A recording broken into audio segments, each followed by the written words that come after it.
Hi guys! Nabihis ako dahil kami ay aalis.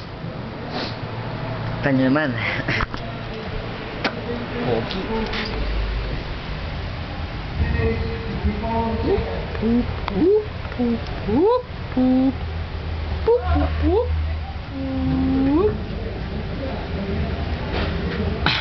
Naamoy niyo pa bang ako? Ang aking gamit na pabango ngayon ay Will Cologne by Bench. The Scent of Success.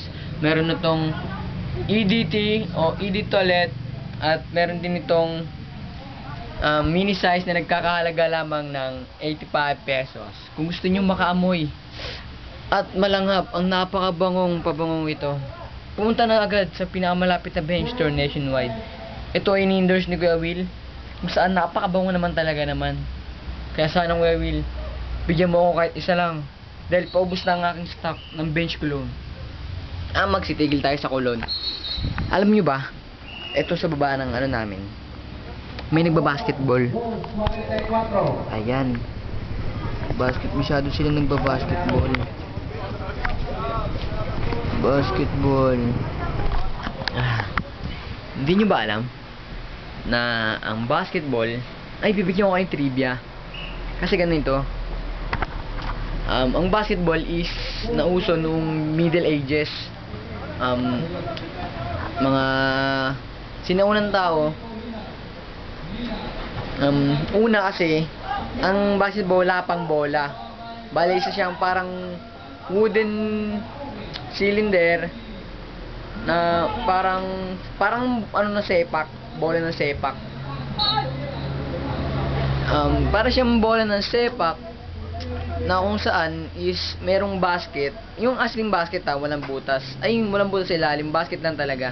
Yun ay mga kinalilibangan nung unang panahon habang